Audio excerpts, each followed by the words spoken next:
Tuesday, October 14th, 2025 meeting of the Smithville Planning Commission to order. If you'll rise and say the pledge.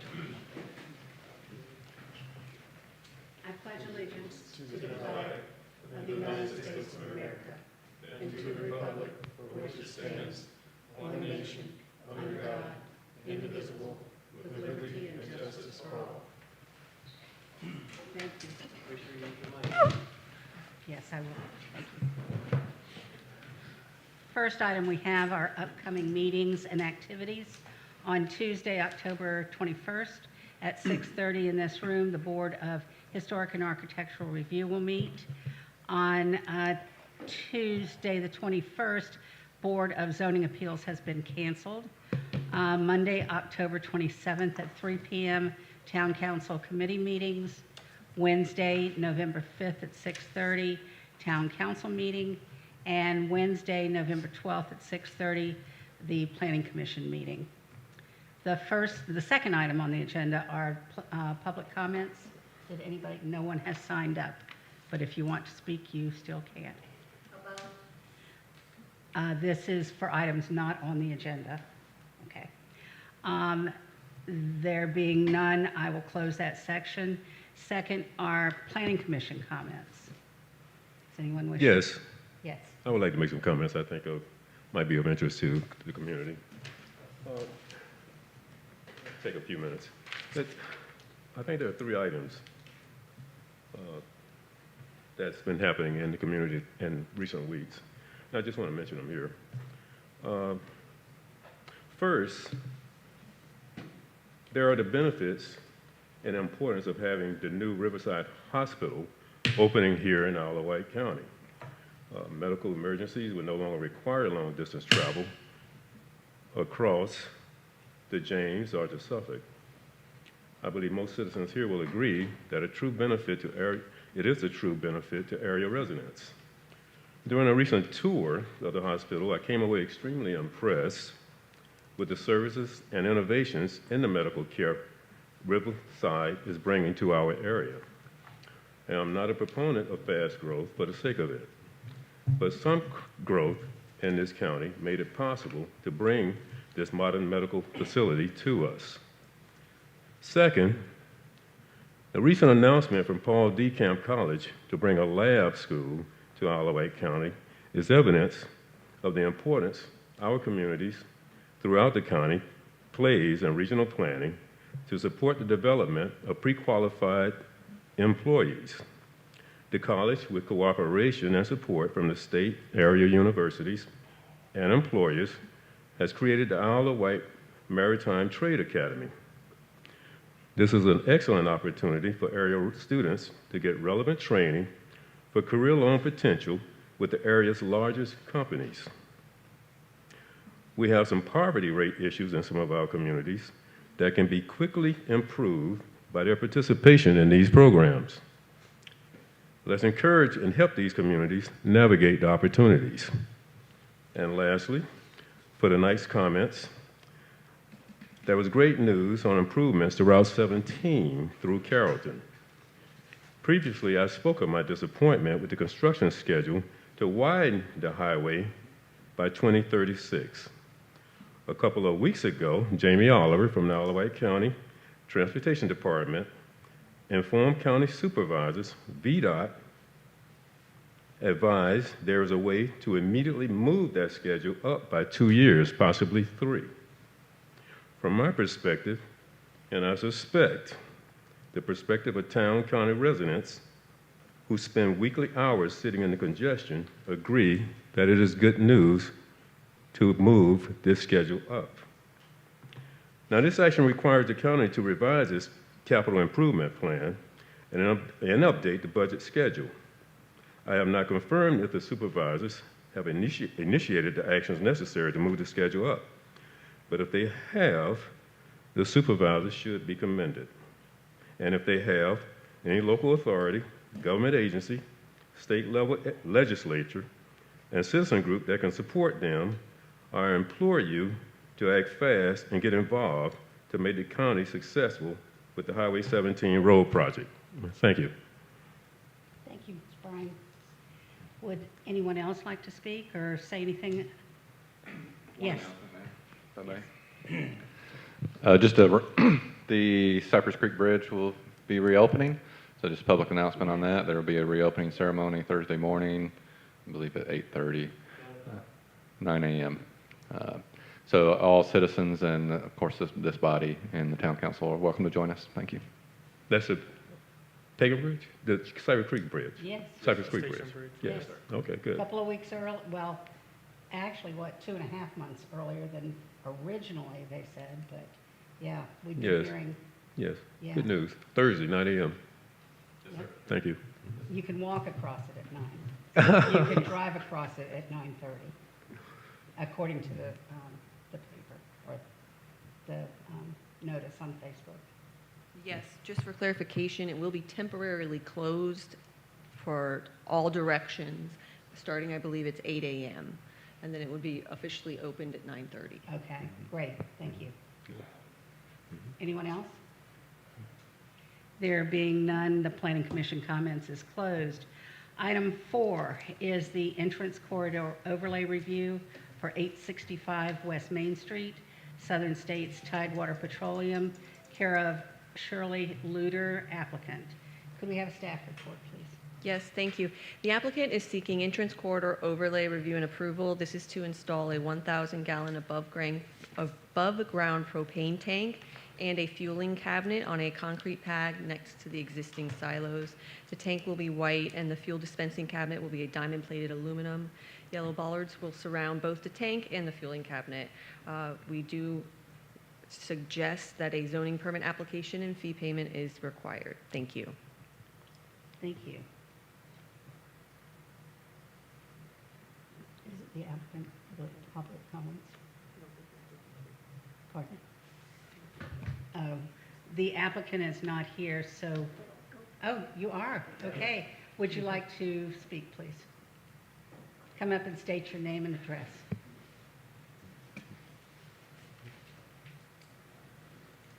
Good evening, everyone. Bobby Jernigan with Tidewater Petroleum. Be sure and use your mic, please. Oh, I'm sorry, Bobby Jernigan with Tidewater Petroleum. Good evening. Hi. Brian Hedsbeth with Farmer Service. So we have applied for the permit.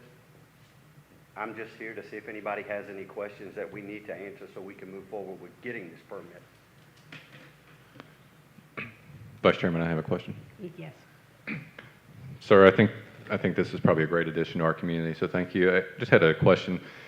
Will this be able to fill up charcoal grill tanks and campers and the like, as well as larger tanks, of course?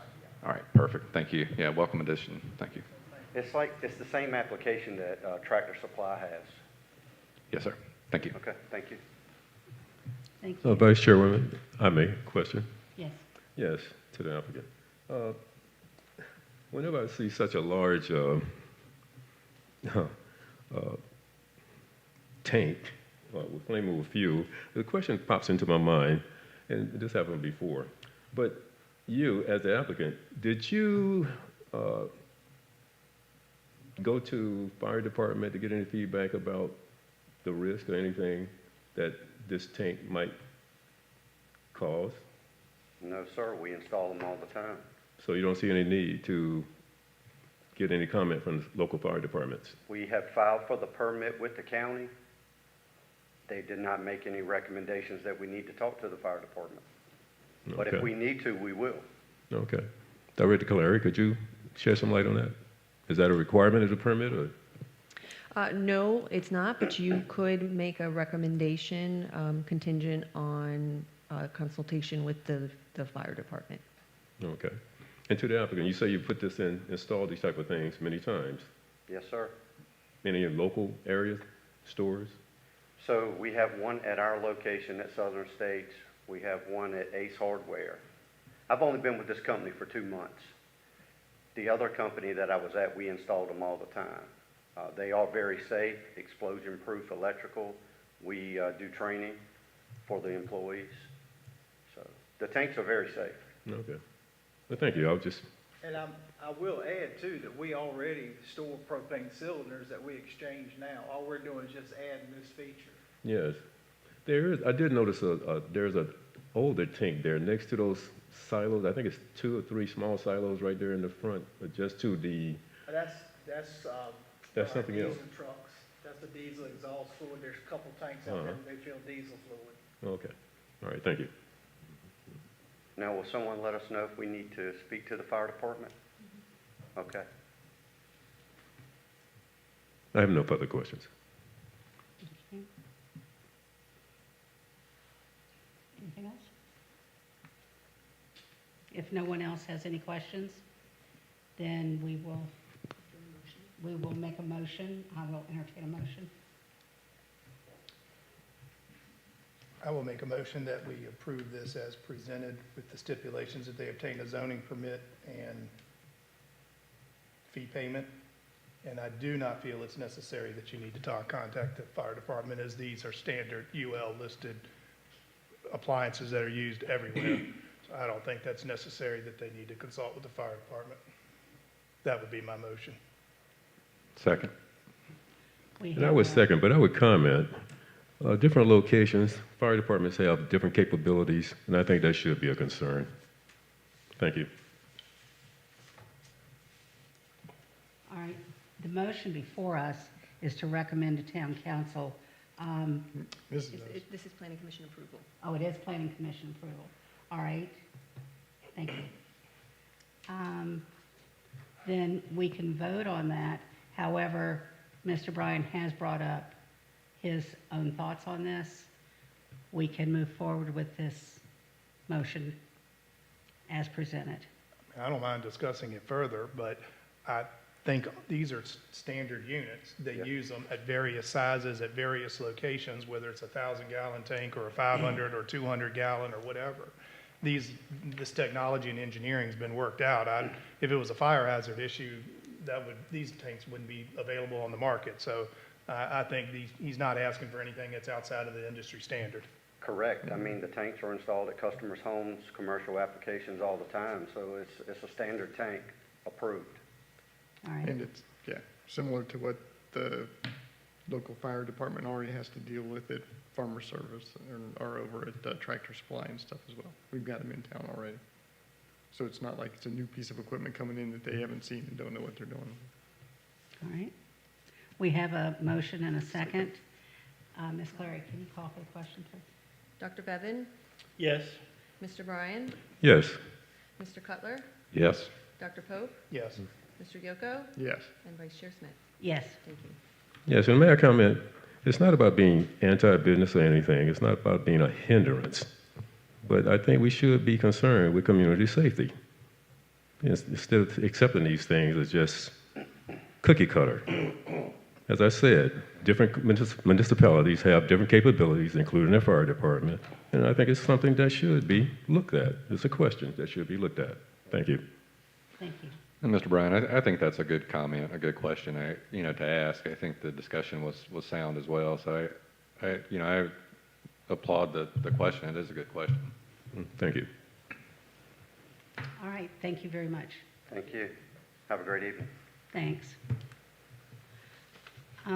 Item 5 on the agenda, entrance corridor overlay review for 1800 South Church Street, Smithfield Assembly of God, care of Anna Chapman, applicant. Do we have staff report, please? Yes, thank you. The applicant is seeking entrance corridor overlay review and approval. This is to install a blue and white illuminated approximately 32 square foot sign. The background will be opaque with translucent letters. Again, we suggest approval contingent on a sign permit application and fee payment. Thank you. Thank you. Yeah, it doesn't appear that the applicant is here. Does the planning commission have any comments about it? The sign as it exists, excuse me, has room for lettering, and I know they changed their lettering. Is this, I couldn't tell from the new sign, is it going to be static, or does it have the ability to have changes too? It does not have a changeable message board.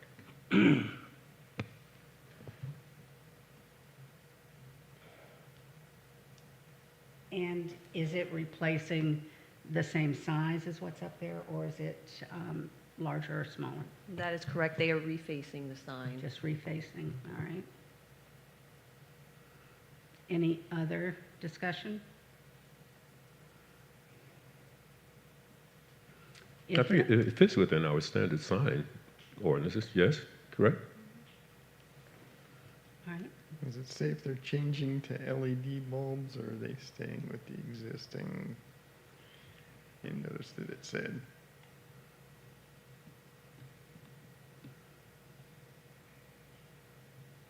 Can you? I didn't note anything about that in there. Yeah. Just don't know that it needs to be a whole lot brighter than its current illumination. She just indicated in her email that she would be removing the existing panel and putting the one in the exact same size. It All should right. be okay. Okay.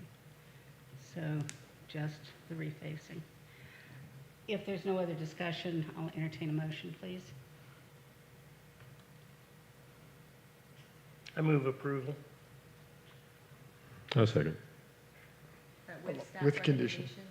With With what? with staff recommendations. Recommendations? Yes, of course, sorry. Thank you.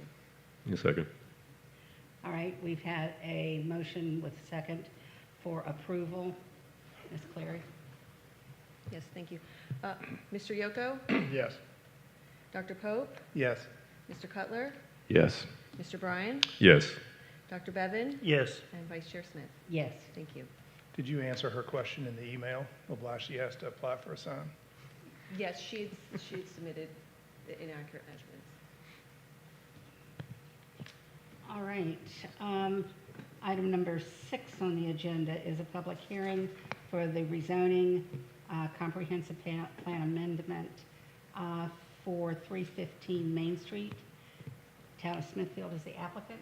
Ms. Clary? Yes, thank you. Staff is requesting the rezoning of this property from heavy industrial to downtown, which is in line with the neighboring properties. The only proposed addition is a shed that will house the tourism golf cart.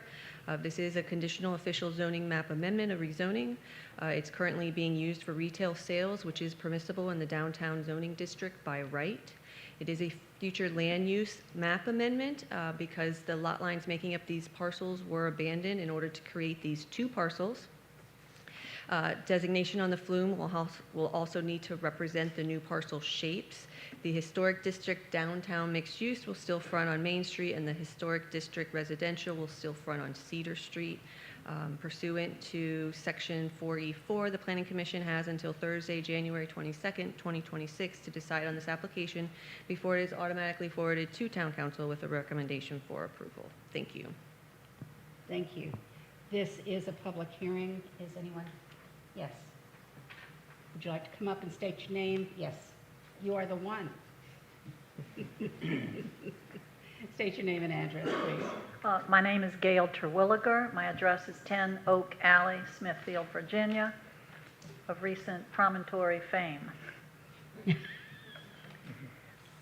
So I'm here because I've read about this in the paper, and owning some property nearby, which we're constantly besieged with people wanting to park at our property nearby.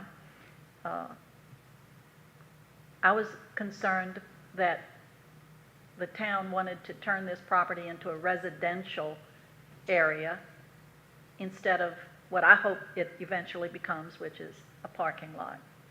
I think we need more parking downtown. And I was shocked when I read in the paper that the town wanted to do this, and I wanted to know why.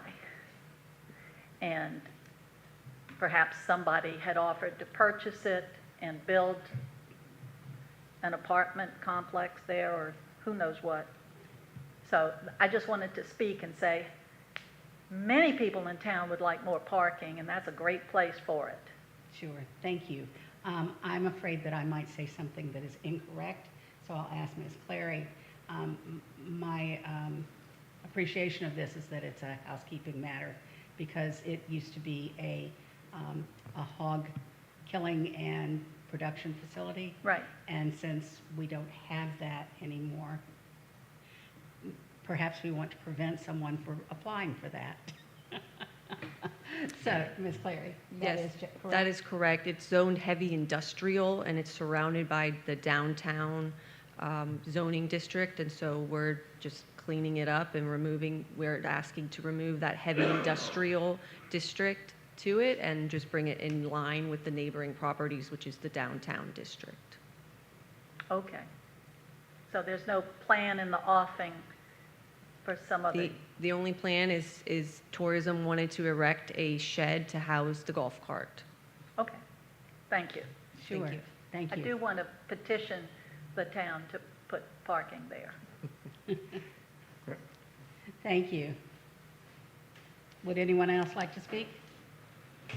There being none, the public hearing portion is closed, or the public comments portion is closed. And I'll open it for Planning Commission comments. Just one question, Ms. Clary. When are all these lot lines being abandoned, so therefore this will become one big lot? It's going to become 2 lots. One lot will front on Main, the other will front on Cedar. Why would we not make this one big lot? I was directed at the request of the town manager to make it into 2 lots since it fronts on 2 separate streets. Well, to express Dr. Terwilliger's, I think, concern is what would keep the town from then selling that back piece of property like they did at James Street to allow for development. And I think that's the concern. If this were one lot, you would then I'd say you, as the town, would have to come back before whatever commissions and council that exist in the future would have to come back and ask for a subdivision. That would help to ensure that this is not going to be sold off 2 or 3 years down the road to the highest bidder. Because once it's zoned downtown neighborhood residential, then that leaves it wide open to development without any real say. Even if it was 1 lot, the subdivision would be an administrative process.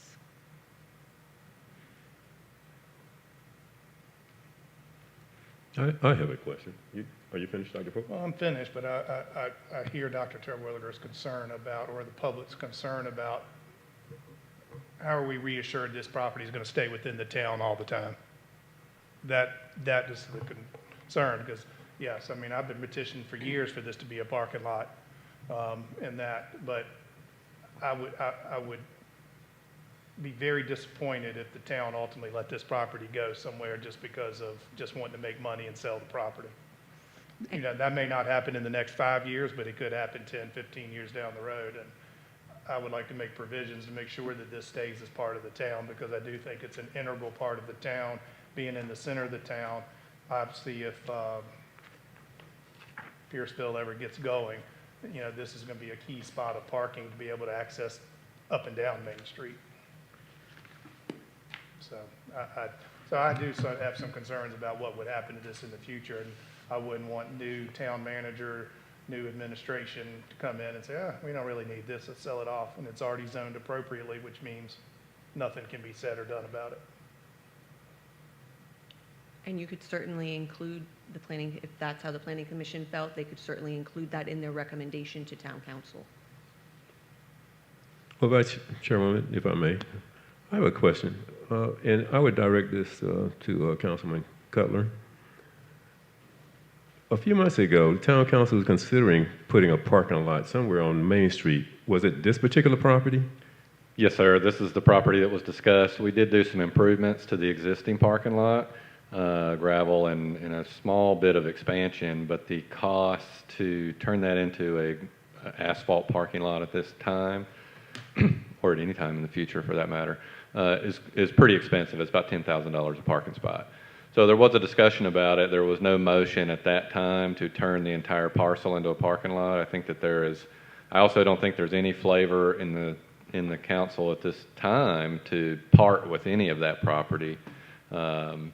It certainly is valuable to the town in the future as a parking lot or anything else that the town would need to put there as a structure. So as far as I'm aware, I can relate to Dr. Pope's concerns as well. I think that there's some options here that we could discuss on what is the best option to do with this property. But to answer your question, yes, it was discussed it was a decision made to not pursue a parking lot this time, make some improvements to the one that was there. But there is no discussion of getting rid of the piece of property that I'm aware of. Yes, well, that would be a concern. One being residential, the other being commercial. That is a valid concern. And to your comment, Ms. Clary, was it would be administrative at that point anyway because of the new Correct. regulations? Right. If it was one parcel and we then wanted to go in and subdivide, that would be handled administratively. Ms. Vice Chairman, if I may. Yes. Understand the administrative nature of it. I kind of agree with Dr. Pope as far as keeping it as one parcel.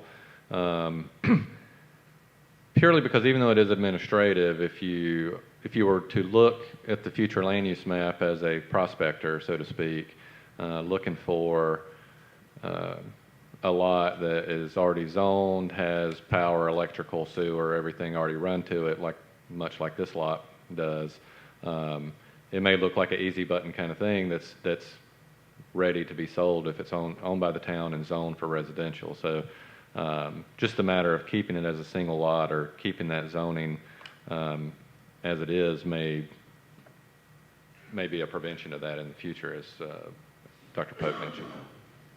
Yeah, I was going to say, if I may, if we keep it historic downtown, mixed use, and leave it all one lot, that does provide that use for a parking lot as a, We would have to then subdivide it because parking lots in the downtown are only permitted as a principal use. So we would need to subdivide it in order to have the parking lot on its own parcel. understood, you would have to, but for now, we would keep it on the future use map as that zone. So even if we do it as two, do we do, instead of historic district residential, do we just do that as historic downtown mixed use as well and keep it under the zoning that would allow that second lot as a parking lot?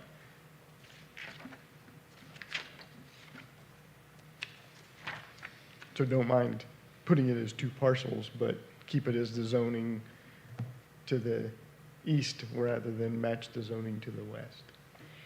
So the future land use classifications don't exactly correlate with the zoning designation. And so, I know, that's why I'm sitting here trying to figure out how do we make the map match what falls in a lot of the zoning to say what we want it to be used as.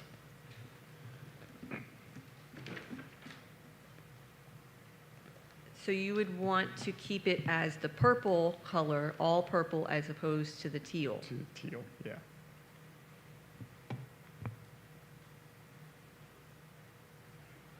Help me with teal. I don't see teal on the legend. Scroll down. Page Okay, 19. gotcha. All right. Page 20 would really be the new.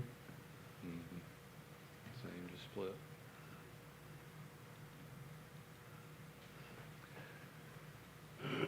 Madam Chairman, if I may. Yes. Yeah, I think that adjacent parking or that adjacent long parcel which is the dentist office, and that's the driveway running down next to it. So, yeah, I think matching it more towards the, as you said, purple vice the teal would.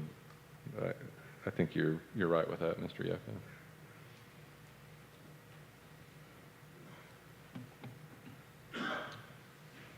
Any further discussion about this?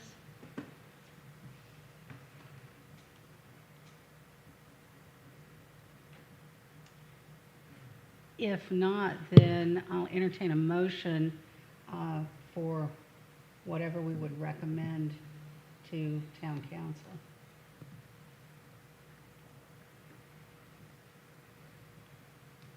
Well, due to my ignorance, I would say I would want to put a stipulation on it that the town can't sell the property. You know, that would make me feel a whole lot better. I don't care what the zoning is. But I think it's a piece of property that the town should always hang on to. I don't think that in this location and given what's going on in downtown district, I just would not really want to see that property sold in the future.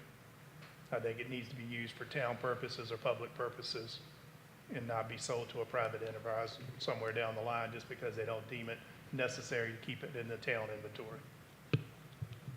And so I don't know how, since we can do a rezoning, I guess we can put restrictions on it. I believe so.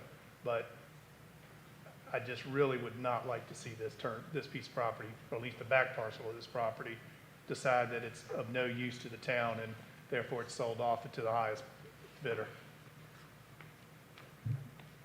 Irregardless of the zoning to me. It's more about the property than it is about the zoning. Yeah, I agree, and I think maybe our discussion can shift to, what do we think that future land use is, and like you said, the downtown mixed use, and if it's the whole property, then if we agree that downtown mixed use is zoning, then the discussion is, do we want to split it? What benefit is there to splitting it and abandoning the other lot lines instead of going to just a single lot? Right now, it was 5 parcels, so all we did was, because we had street frontage on both sides, we just divided it in half, approximately. So if we had downtown mixed use historic district on the entire parcel as a single parcel, you said that splitting it into multiple parcels would be an administrative change, correct? That is correct. But then if you were to split it and rezone it, that would be more than an administrative change, correct? And that would force it to come back before the body? If we were rezoning the parcel, yes, that is Yeah, correct. so, thank you. So I think if we keep it as a single parcel and rezone it as downtown mixed-use historic district, then it would certainly wouldn't prevent that in the future, but it would make it have to come back to a public hearing for rezoning, whether it was 1 or 2 parcels. So is that correct? So we're asking for it to be zoned downtown. If it was 1 parcel and it was rezoned to downtown, if we wanted to put a parking lot on that back parcel, we could administratively subdivide the parcel and install a parking lot. We would not need an additional rezoning. But if somebody wanted to buy it and change it to residential, it would require rezoning and hearing. No. Not really, because you can still do residential and downtown mixed use as well. Right. So maybe it's current zoning is what prevents it from becoming a house. I didn't quite hear that. You saying if it's residential, the portion that's fronting Cedar Street, it would still fall under downtown mixed use? Did I hear that correctly? It would be the downtown zoning district, correct? Okay. But strategically speaking, town council is not interested in funding a parking lot for this lot, but would you say possibly in the future, the budget situation improves where it's possible? You think town council might reconsider that as a parking lot? Yes, sir. That's why I go back to the future land use map. If the future land use map says residential, then we're broadcasting that we want it to be residential. Right. If we say historic downtown with mixed use, then we're saying we can, from the future use, we want it to be used as something other than residential, although you could include residential in a lot of the downtown mixed use area, right? Apartments over a shop, anything. I mean, you can get residential into that area if it's downtown. But the downtown also gives you the parking lot. Whereas as soon as you call it residential, you've sort of eliminated the parking lot use. Yes. So, but doing it all as one unit, at least it would have to be split in order to make it. But once you made it downtown in future use, like I said, that gives you the ability to split it and put the parking lot in whenever town council does it administratively. I would even go as far, Mr. Bryan, to say that while the splitting would be necessary, there was a lot of discussion about the entire piece of property, both proposed lots, and how that would transpire if a parking lot were to be built, because the town does own the entire property, including the structure that exists. So, so all that to say, if we built a parking lot and retained the structure, then it would need to be split. But if we built a parking lot and did not retain the structure, then it would not need to be split. So, I think that the future concern, the split, especially since administrative is, I'm not sure it's that relevant or useful, but as you said, the marking it as not residential to prevent the perception from anyone who looks at the future land use map, I agree is appropriate. Yes. But for the businesses there on Main Street, this is ideal. This is strategically, this is ideal for a public parking space. And I would mention that it's directly behind the tourist office, correct? Over a block, but yeah. Over, not One lot directly. over. Not directly Over a behind, lot, yeah. one lot over. Yes, be ideal for a parking lot for, make it convenient for tourists, anybody else, anybody shopping downtown, residents as well. Strategic.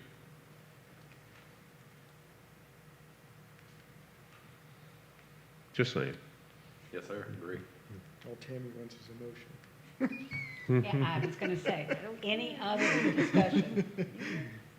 If there is none, then we'll entertain a motion.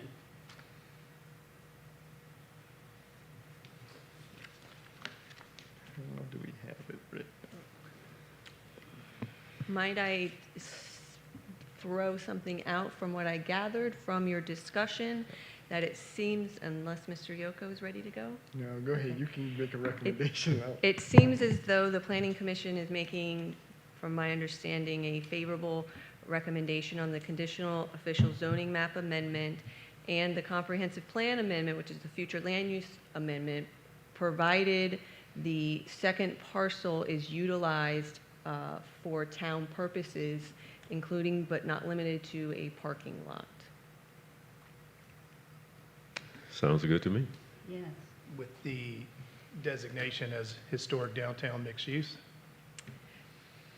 Now, that is up to you. Because the zoning is what dictates the use, it's more of a perspective thing than an actual enforcement, because we could utilize the parking space, or the parking lot, in either of the future land use dedications What's on the the, map. what I was the still don't- current recommendation for zoning? We are making the recommendation that it's zoned downtown, which is in line with the neighboring parcels. We are? No, I'm sorry, You staff. are. Okay, I'm sorry, staff. all right. For both parcels. Vice Chairwoman, if I may. Yes. The only thing I see about so the current entry is from Main Street back into the existing parking lot. So I think if we were going to build a parking lot, we wouldn't build it on the Cedar Street parcel only accessible from Cedar Street. It would be an expansion, Right. of the current parking lot that's accessed on Main Street. So it may additionally, if it were to run the entire parcel, certainly have an entrance and exit on Cedar Street, but currently, if we expanded but didn't expand to the boundary, it would enter and exit from Main Street. So I don't know that second parcel designation or split is relevant or makes any different from two parcels to one parcel. The future land use map seems to be the only crux of it.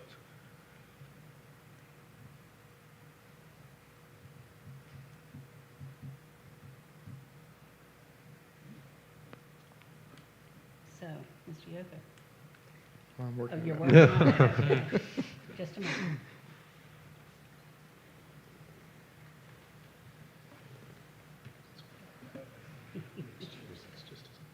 We'll wait. Downtown is a mixed-use district. If you read the title page. It's not what it's called in the ordinance.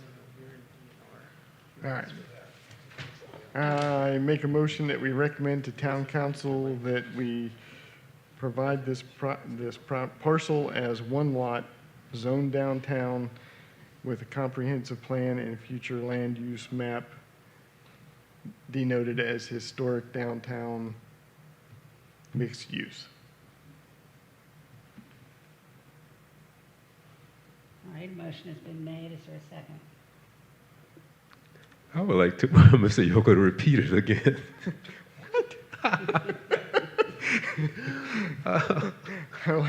I would make a motion that we recommend to town council that this parcel be provided as one lot, zoned downtown, with a comprehensive plan and future land use map designated as historic district downtown mixed use. I second. All right, a motion has been made and seconded. Ms. Clary? And this is for recommendation to town council. Correct. Mr. Cutler? Yes. Mr. Bryan? Yes. Dr. Bevan? Yes. Dr. Pope? Yes. Mr. Yoko? Yes. Vice Chair Smith? Yes. Thank you. All right, thank you. Next is a discussion item on our land use matrix. Town staff is the applicant. Yes, thank you. This is a carryover project for a couple of months now on all of our land use, permissible use, and the SUP uses throughout all of our zoning districts. We have provided an updated matrix as we just recently changed. If you remember with the AR and the MFR on the parking lots for RVs and boats, now require an SUP, so that was updated in our spreadsheet.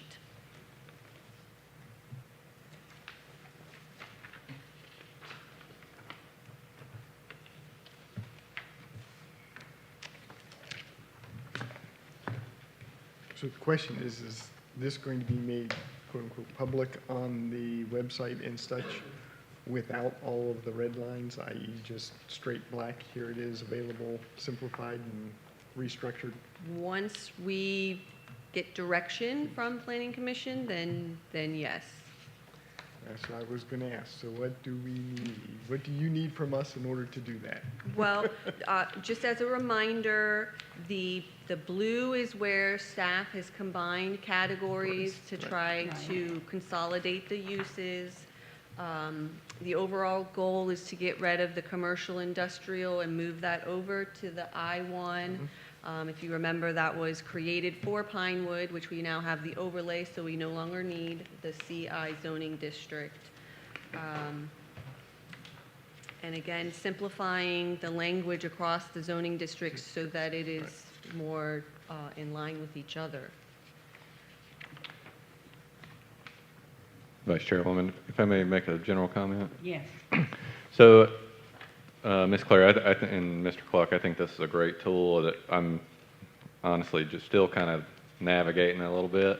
Haven't been able to spend the requisite amount of time really necessary for it. But for the commission, I would say just a couple things. That first is that we are beginning a discussion in our next committee's meeting on, I believe we will be beginning a discussion on some modernization efforts and things such as that, software and staff and whatnot. But one of the things that I want to try to push for in the future is for some budget for this body.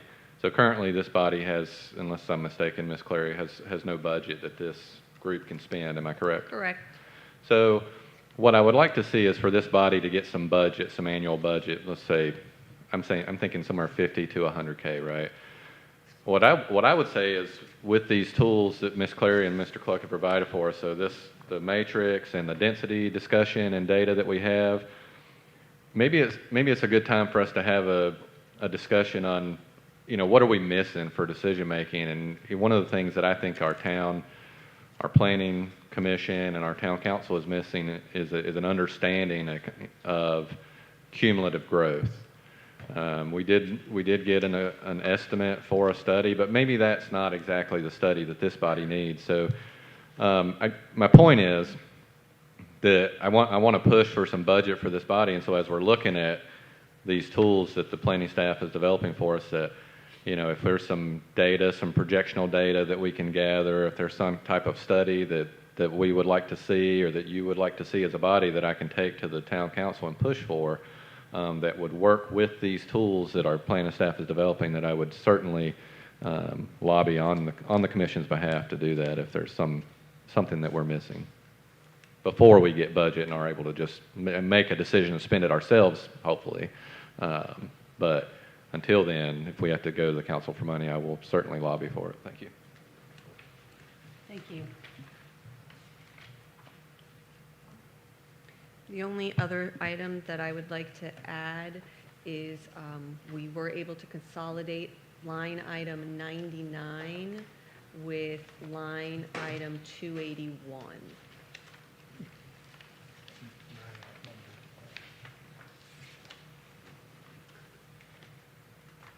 281.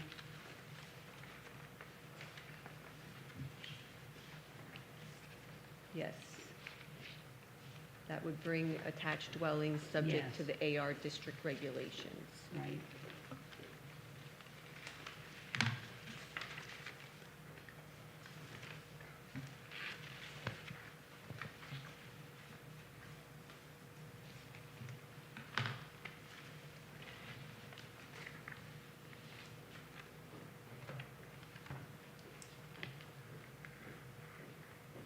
I have a much broader question. I don't understand how we're going to use this. Is this something for town staff to use? Or are you going to have a developer who comes in here and says, I want to put a self-storage unit somewhere, and you're going to go to this matrix and say, self-storage units can be allowed in these districts? I mean, is this, I'm not exactly sure how we're going to use this document versus our ordinances. The matrix was just a consolidated way of displaying the information to the Planning Commission and Town Council. The final product would actually be a text amendment to the permitted and special use permit items throughout the various districts. Say that last part again, it's a text amendment, what? The finalized version of this would come before the Planning Commission and Town Council as text amendments under the permitted uses and the special SUP items, B and C in all of the zoning districts. So then does that mean when you flip to an ordinance and you say all the permitted uses, all of these are going to change? Not all of them, but we consolidated them. Like, for example, adult daycare, we merged with childcare and brought those together so it reads evenly across the zoning districts. We also, antique sales was an SUP in community conservation. Well, antique sales actually is classified as retail sales, and so there was no reason to have that permitted use in that category, and that was the goal. And this spreadsheet is just all of the permitted uses and the special use permits in all of our zoning, throughout our zoning ordinance in all of our districts, all combined into one. And you can see where some of it says, you know, there's minor inconsistencies, and that was the whole point. It seemed as though somebody wanted this permitted use, so they just applied for a text amendment and they got it over here, when it really wasn't a comprehensive analysis of our permitted uses and our special use permits. So ultimately, this consolidates and standardizes the language across all of the zoning, and you can see it much faster and quicker in the matrix. So now you can go to the matrix and say, oh, hey, like you said, even if, whether it's for us, for them, or for anyone applying, you come in and say, yes, this is the use I'm looking for. Here's the zoning where it falls, and then you can basically go to the zoning ordinance straight to that section to look up your requirements and what you've got to hit, rather than trying to read through the entire zoning ordinance, trying to find where that use is in that zoning ordinance. So it just becomes a much faster, quicker, easier reference to get back to.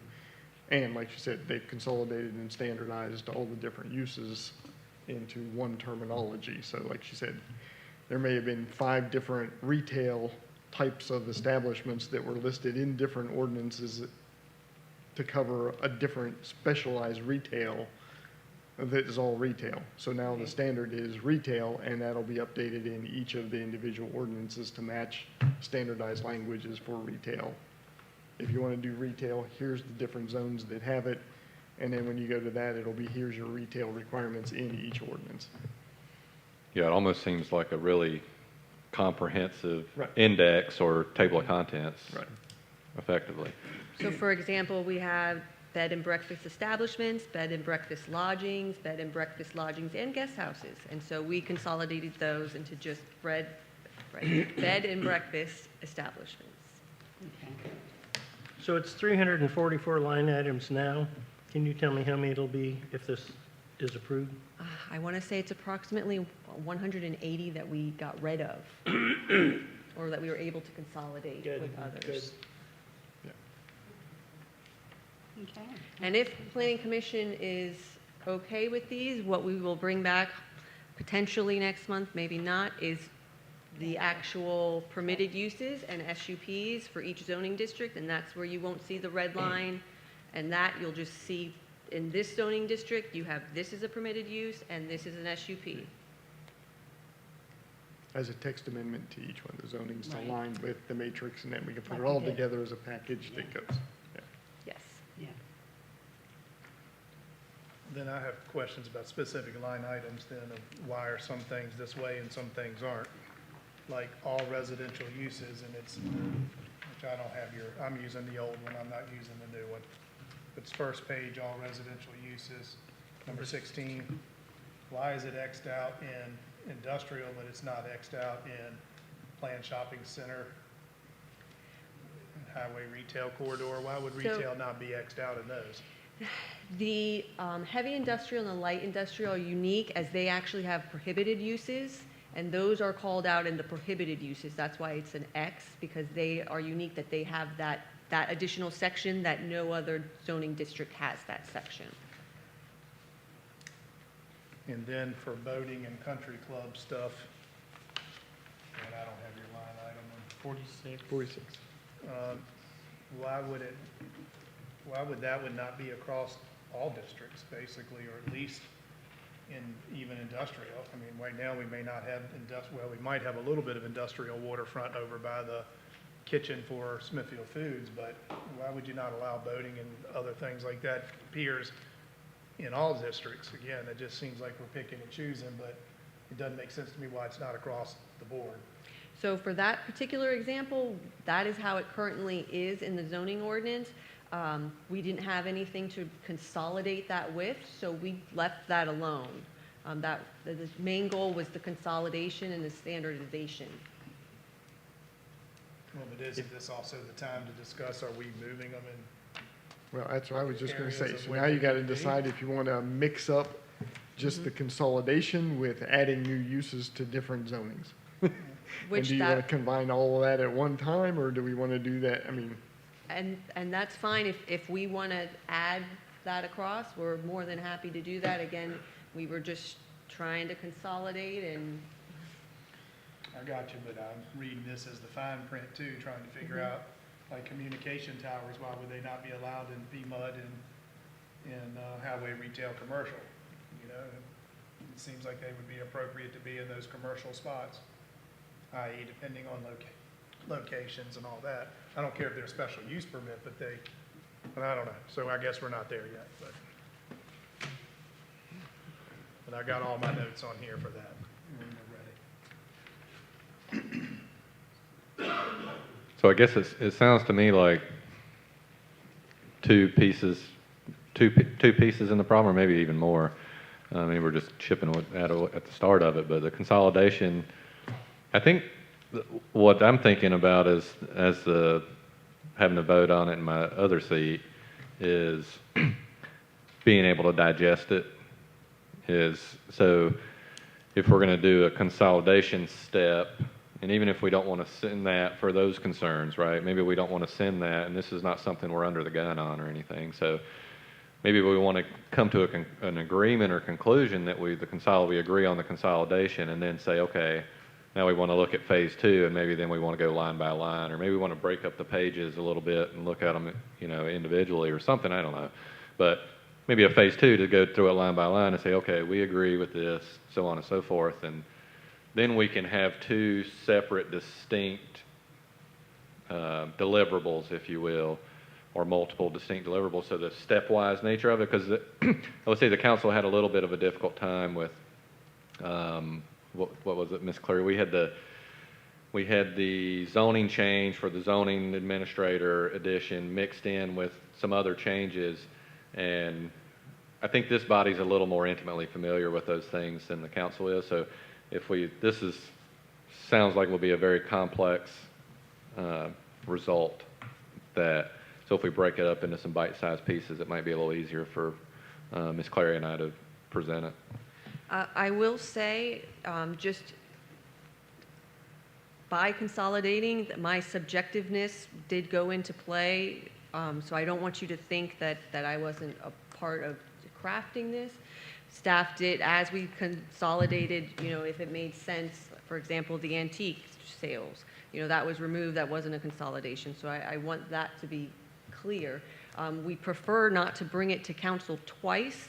If you want to go through line by line so that we have it all set, I think that would be easier to present to council so that we can then say, here's the permitted uses, here's the special use permits, and then we're done. Well, I'm okay with you condensing this down from 300 items to 100 and some items, and then letting us look at it again line by line at the next month or whatever. But I'd like to have another sheet of paper like this because I write on it. Computer screens don't really do me justice with this kind of stuff. Amen. Yeah, and I agree with you, Ms. Clary. One presentation, what I'm getting at is if we get to that next product that you're talking about, Dr. Pope, which is the 180 or so lines, and then those changes are easy to identify, and then we take it on a separate slate of changes that is not a consolidation, but actually changing uses and zoning, that in the same presentation, those may be more easily identified and understood if we have that as two components of the presentation. So you want an Excel sheet that is just black and white, not redlined? Yeah, get rid of the red line if that's what we're getting rid of. Okay. And now what about the blue where we consolidated and moved it up from a different item that we redlined? Well, unless the blue says you're pulling it from here and here, it makes no difference. So you can get rid of the blue as far as I'm concerned. It just makes sense to look at it, Okay. at what it is. The only reason I would say to keep it blue is so we recognize that that change in text is there. Because, like I said, if we're going to do this all at one time to council, i.e. step one, the consolidation and the changes in wording based on consolidation is step one. And then we're also going to give them changes to the code by adding lines and stuff, or adding, special use permits or whatever in places where it does not exist in the code now.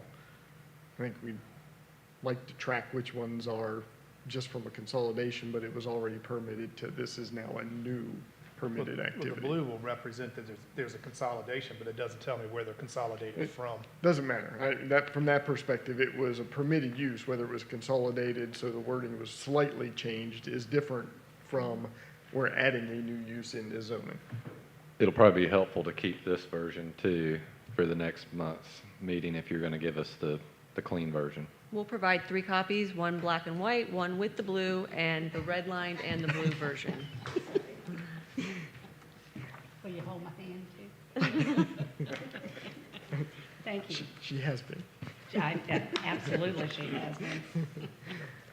All right, thank you. Okay, moving on to item 8 is another discussion item of density. I will defer this to Dr. Pope, as this was originally brought up by him. Thank you. I guess I'm a broken record, as I've always been, but I've always felt like our ordinances needed to be looked at, even from years ago, about density and where these numbers came from and what had happened. So I don't agree with the current density numbers that are in our ordinances. And so that's just my thoughts on it, and where do we go with this? I know Mr. Cutler's happy with what's in our ordinances as they exist. As we've mentioned before, our ordinances have been loose, and we've been allowed to manipulate that, but I think the addition of the new town council and Mr. Cutler to the committee, they want to hold it to the letter of the written, and I think our density is too strict at the current zoning densities. And so I've often said we need to expand that. I've said that now, I've said it 5, 8 years ago. And so this is not new for me to discuss this and say I've disagreed with the numbers, but in the past, the committee has been flexible with developers coming through. If their proposals have been reasonable, we've allowed that. And that's where the controversies come in, and that's why everybody's all upset. Most of the concerned citizens that have are about density and development, but we're done with development in the town. We don't have any more development. What people are upset about is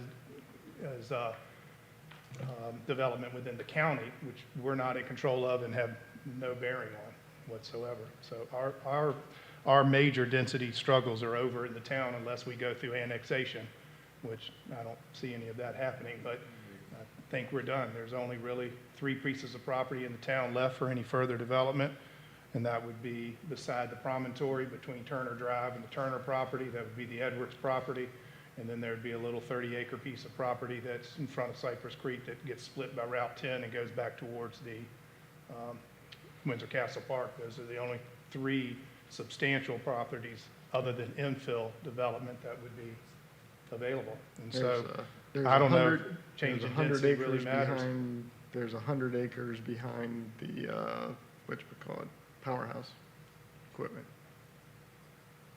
Yeah, I don't know how that tied up.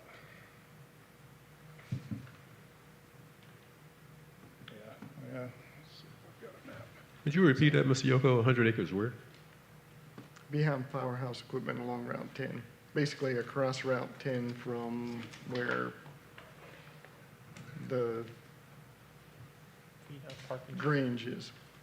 Is that all in the town, or does it bleed over It's into the all in county? town. With for sale signs out? For sale sign is out. Behind Powerhouse. Yep. Behind the parking lot. Right along 10, behind the commuter line. Future land use map has basically light industrial or whatever right along Route 10, you know, between the commuter parking lot and along Route 10 down to the, whatchamacallit, essentially the town's little Right.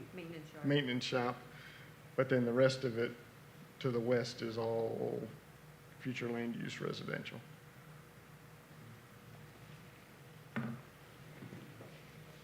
Community conservation. It's on community conservation right now. As far as zoned, yes, Yeah, but it's but future land use map is residential. Hold on.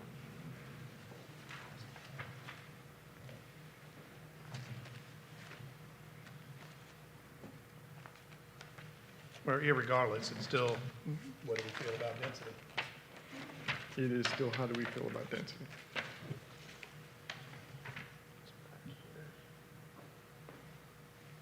It's hard to see the lines, but it's this triangle.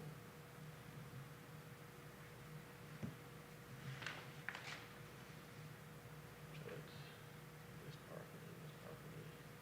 1, 2, 3. Three.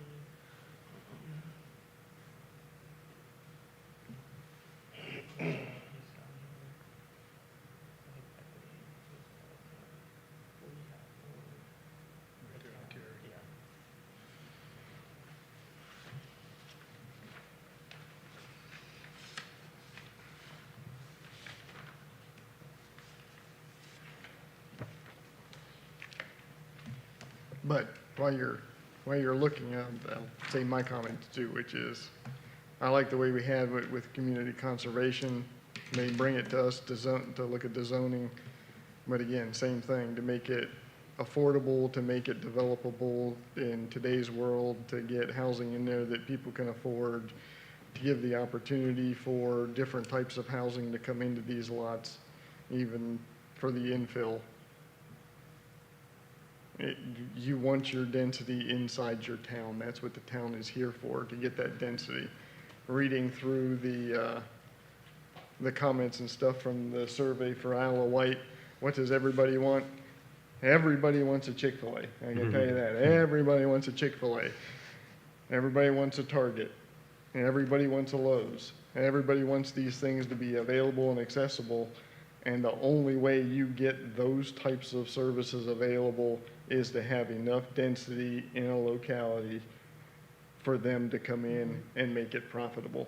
It's sort of the same thing that I worry about with the hospital. We brought the hospital in, and the hospital came in based on all of these growth numbers and all of these growth projections that we had. And now we're cutting the number of properties that we can have and that we're looking at because we're reducing the number of units that we're bringing into the town. So you're dropping it, and the more you drop it and cut that density, the less people there are available for those businesses. You increase the density in your downtown because you want it to be walkable. In order to keep those businesses in shape, you either need to bring the tourism in, and we're still fighting over what we're going to do with the market. We don't have that coming in yet, so you got to bring the people in. You bring the people in through the density, and again, that's how you make the housing affordable as well for other people as well. So to me, to make it affordable to build, to make it affordable to develop, to get the housing that we need in the area, we're growing. There's an awful lot of housing shortages. The state of Virginia is pushing all these initiatives and everything everywhere to get housing available because of the shortage of housing that there is. Cutting the density and trying to spread it out and keep the rural character, you're not keeping the rural character in the town, you're keeping the rural character in the county. If you want to keep that rural character in the county, then you can't do sprawl all over the whole county to account for the growth. Pack it in. We've built the cluster development project. Why? Because you wanted to keep the green space available, bring the houses in, cluster them together, greater density in that area, open up the green space. So that's what we've tried to do. That's what we have available here. But like I said, with what we have left in town, there's not a whole lot of land left in town that you're going to do, a cluster development. This 100 acres is probably a place where you could potentially do that. But still, you got to have an increased density to make that developable and profitable. And again, nobody wants to develop it, that's fine, if you can't make a profit at it. I've seen lots of developers who don't necessarily make a profit on the development. Builder may, and the real estate guys may, but a lot of times the developer themselves don't make money on these projects. So, I don't know. Like I said, the density that we have in town, like I said, when we looked at it before, I think we came up and showed that over and over again in town, the density is around 10 units per acre. The zoning ordinance says 5. Well, how in the world did we ever get 10, or how would you ever get 10 to make it match the rest of the town if the ordinance says 5? Well, and so many of the ordinances were made after the Exactly. town was substantially built. Right. And my opinion is and has been that if you have an area that is substantially built, that you continue, it makes sense to me to continue with that density. It's whatever new areas, Right. of which we have not many, that then you have a cap on density. Right, But if it's already substantially built, the density's there, right. you know. Which is why I like the way we had it with the special use permit, to ask to Yeah, change the sure. density. You can come in and we look at it, it looks reasonable, it fits with the neighborhood, you change it. You don't tie them down with a law that says, hey, this is what the zoning ordinance says, you can't exceed it, because that's Right. and we looked at it before. And like I said, now with council saying, nope, this is what the ordinance says, meet the ordinance and we're done. Yeah. Like I said, I don't know that I agree with that perspective, so. But the one thing that I do think we need to protect against is, well, I don't know what the politically correct term is, but tear down and replacement. What I don't think is appropriate is to have in our downtown historic area say, oh, this is a dilapidated house. Right. We're going to tear it down and put in 3 houses because we can. If you tear down a house, you put a house back. You tear down a duplex, you put a duplex back. I think it needs to be a 1-for-1 swap. I don't think it needs to be, hey, I've got a 1-acre lot, I can pull this house down now, I can put 12 apartment buildings in it. That's inappropriate. I don't stand for that, even though the land use might substantiate that. But if you're going to tear down a building, it needs to go back not the exact same building, but it needs to be 1-for-1, not 1 for 5, 1 for whatever density it is. That's what I think. Like, so if you look on James Street, a couple of houses on the right, there's a couple of Victorian houses that are on very large lots. Am I correct on that? Aren't there some going down towards the Children's Center? There's a big yellow Victorian house. It Yeah. probably sits on an acre or 2 acres. Right. Well, it wouldn't be appropriate to tear that house down and say, okay, I can put an apartment complex in there and put 20 units. No, if you're going to tear the house down, you're going to put another house back. So the ordinance needs, in my opinion, there's a gap in the ordinance of when you start removing stuff, it needs to go back with what's there, not more density. As a developer, I'm not going to come in and buy 5 lots downtown, consolidate them, remove the lot lines, and then say, good, I've got 5 acres to now do something with. I don't think that's appropriate. So I don't know how to protect that, but that would be what I would see as a protection. To protect so that we don't end up going from To protect the character. 12 houses per density in a historic area to now going to 20 just because you've got land, but I don't know that. And then the other thing I think is we got to have some type of vertical density regulations. I think most of our ordinances are written as the density is horizontal. But when you look at Mr. Luter's original property with his apartment buildings, you know, he got very dense very quickly because he went up 3 stories, and that gave you a vertical density. And we haven't really dealt with vertical density in Smithfield very well or very often, and there is no vertical density ordinance in here. So to your first point, remember that the permitted uses and the SUPs that correlate with the zoning district. So for the downtown neighborhood residential, permitted uses by right would be that single-family detached dwelling. And then if you wanted to put in a duplex, you would need to obtain an SUP for the duplex. I just want to make sure that somebody realizes or come in and tear something down, it's what you tear down is going back.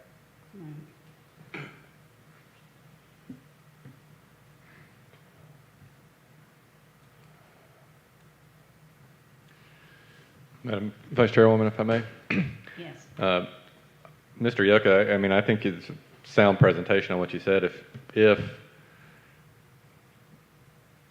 the objective is to utilize those state programs and make all of our property available to be developed at the densest possible level, then I think increasing the density would make sense. But I would also draw attention to, you know, as I spoke before, the constitution of our zoning, the health, safety, morals, general welfare of the citizens of the town of Smithfield. So we talk about the citizens that live here today, and I've read through those comments too, and there are a number of people that would like a Chick-fil-A. There's no doubt about that.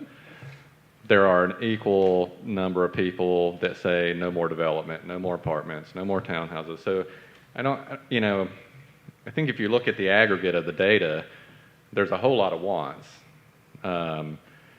And I certainly respect the wants of that data, as well as the data that I collected campaigning, which was talking to hundreds, if not thousands, of citizens.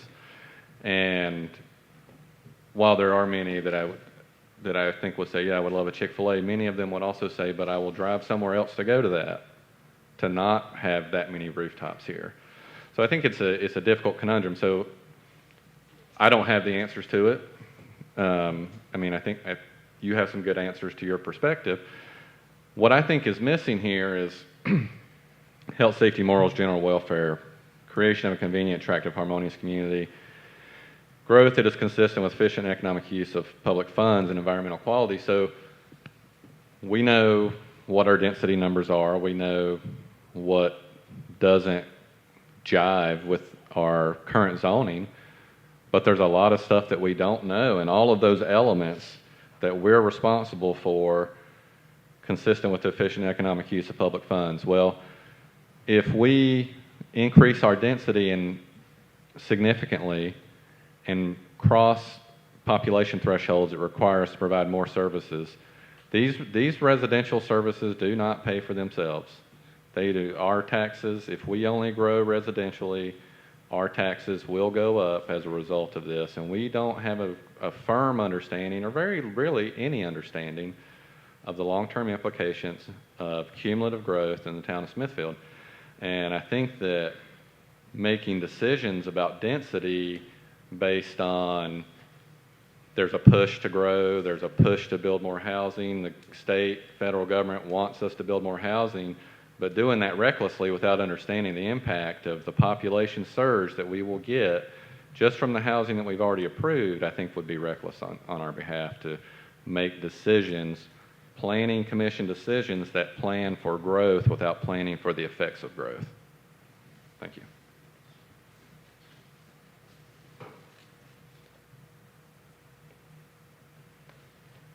Any other comments?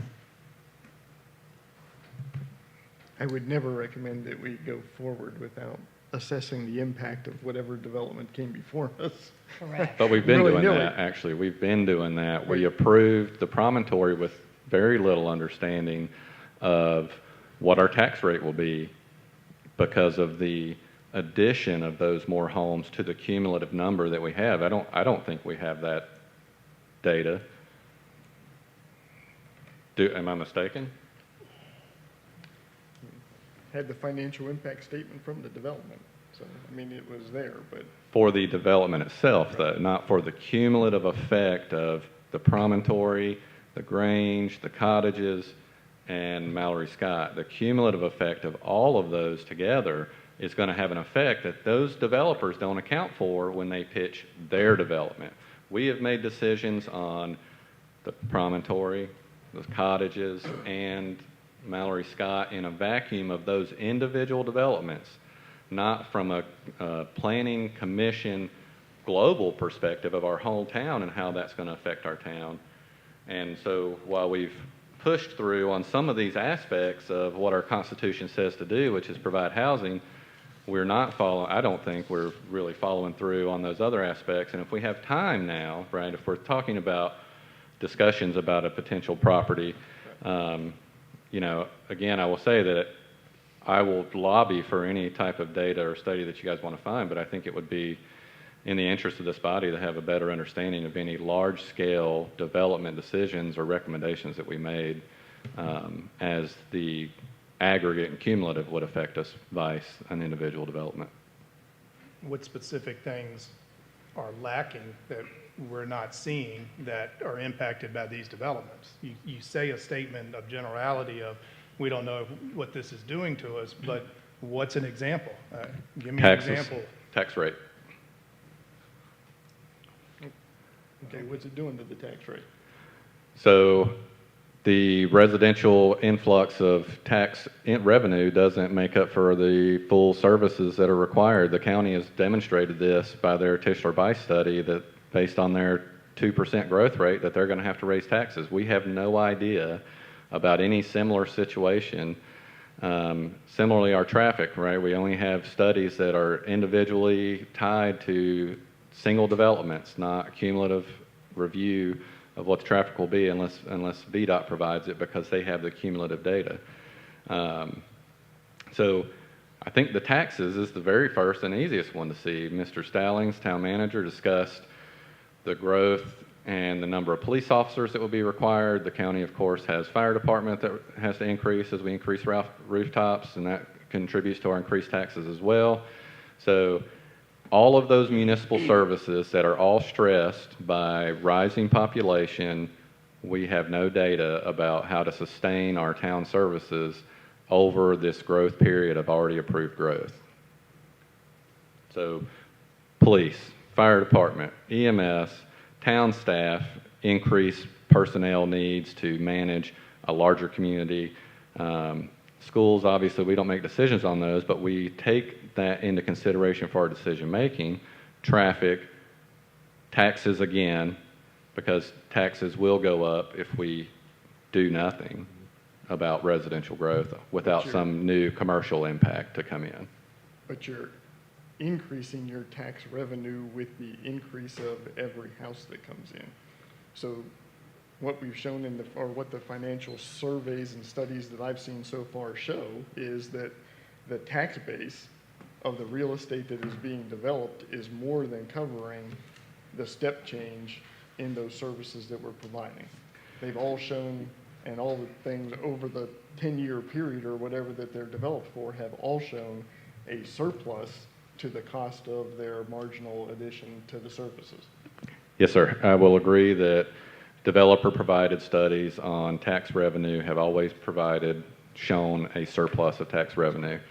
Studies presented, which I don't have in my hand, but studies presented by the Weldon Cooper Center and the folks that teach the Planning Commission course, they speak continuously and fervently studies in the state of Virginia by various localities. There's a one that has a really good legal example, but numerous locality studies that they provided that I can probably reference if I can get back into the link to whatever we had at the last one. No residential growth pays for itself. They teach in that course continuously that residential growth does not pay for itself. For instance, what does not account for that when you say we're building 180 homes at the promontory, so we're only bringing in 2.5 people per home, so we're going to bring in 600 new people. Well, we're at 9,300 population, so that doesn't get us over the 10,000 threshold, but once we get over that threshold, well, now we're going to have our own zoning and inspection, building inspection coordinator and new employee and that service that the town has to provide. So that one development doesn't encompass that. The cumulative development encompasses the cumulative cost to the town of the comprehensive residential growth that's been approved or could be approved in the future. And if I may add, Vice Chairman,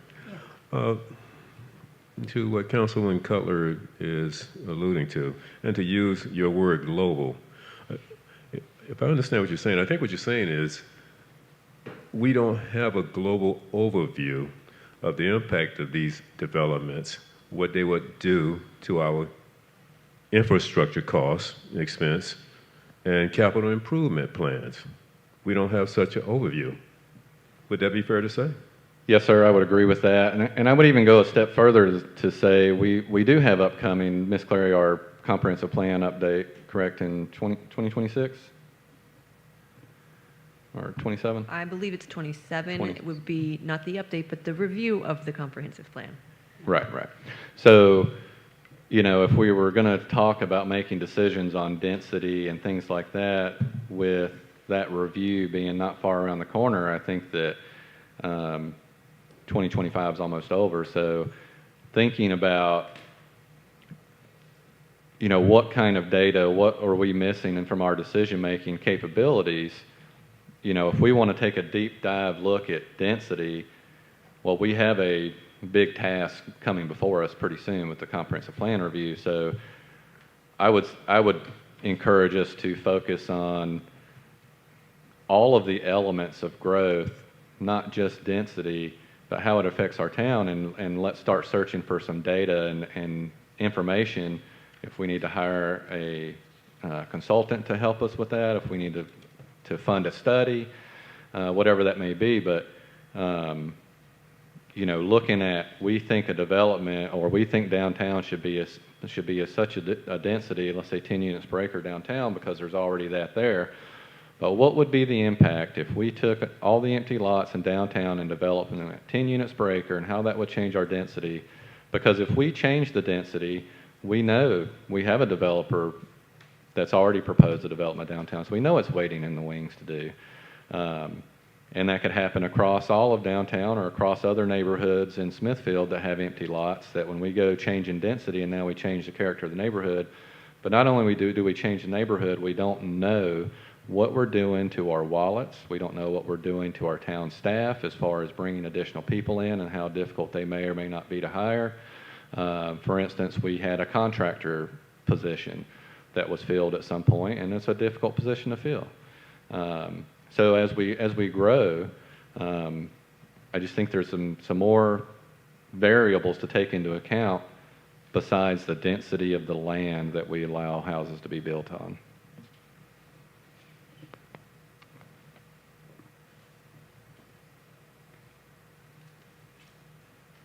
Anything else?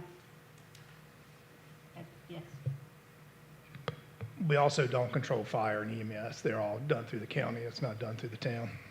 So the only thing that they have is police at this time. But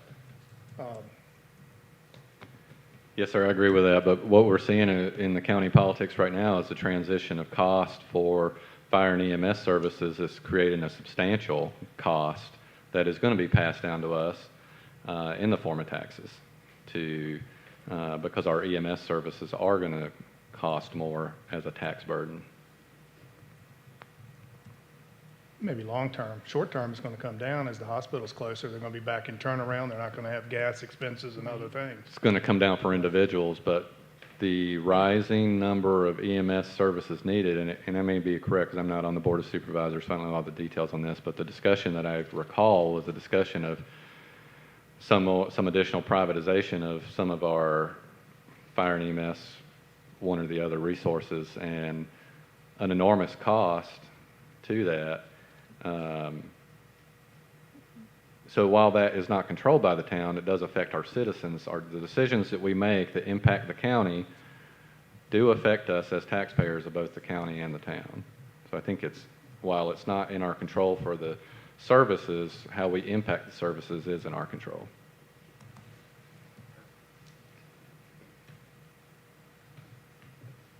I get that. I didn't take the CPC course. Mr. Yoko's indicated that if these things are not in the capital improvement project, you can't ask for your proffers. So you can't say we're going to impact fire, rescue, police, this, that, and the other. If it's not in your capital improvement plan, are you not going to be able to then ask for proffers? So that's a bigger picture for the county that has to have these in there. Otherwise, when these developers come in front of you, you're not going to be able to ask for the proffer to say, hey, look, we're going to have to add 5 more police officers and 3 more fire trucks. You can't ask for money if the county's not on board and putting it in their capital improvement plan. Concur.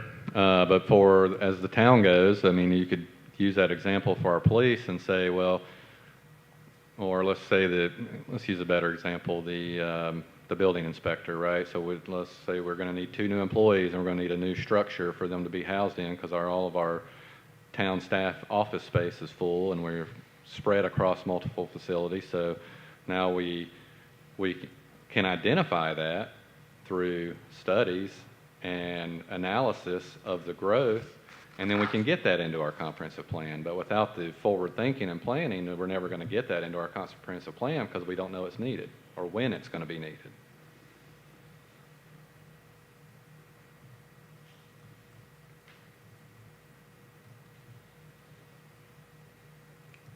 Is there any other discussion? So this was just a discussion item. Is there anywhere we're going to go with this tonight? It's never going to go anywhere. But when you look at numbers based on our ordinance and you divide lot square footage into acreage, our numbers are not right. Suburban residential is 3 housing units. If you use the lot size, it's 3.5. If you use cluster development, it's 4.5 currently. It comes out to 5.9. If you look at downtown neighborhood residential, depending on what lot size you use, it would go from 5 to 11 to 13 based on lot size that's allowed. Attached residential would go from 8 to 11, and multifamily residential stays at 12 based on the sizes that are in the ordinances. So that's why the densities never made sense to what's in the ordinance. So if you're just strictly going to look at what they've written down as square footage, it doesn't make any sense.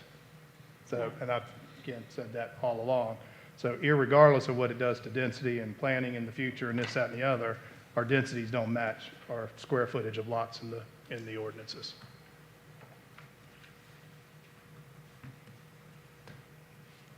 So they don't correlate.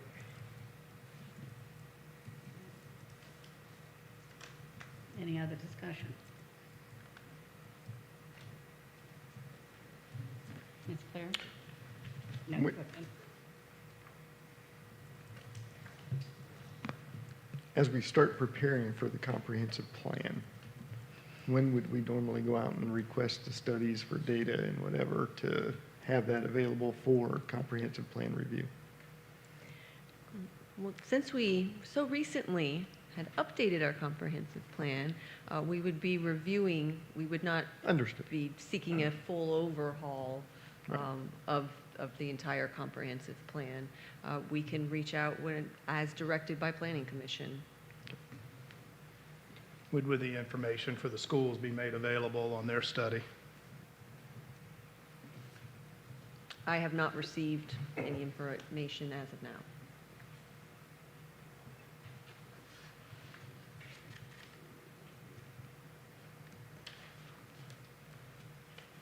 All right.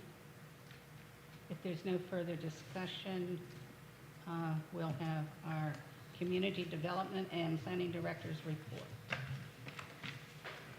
Ms. Barry. Yes, thank you. Just a reminder that the November Planning Commission meeting is on a Wednesday, the 12th. Okay, thank you. All right, if that is all, then our meeting is adjourned. Thank you.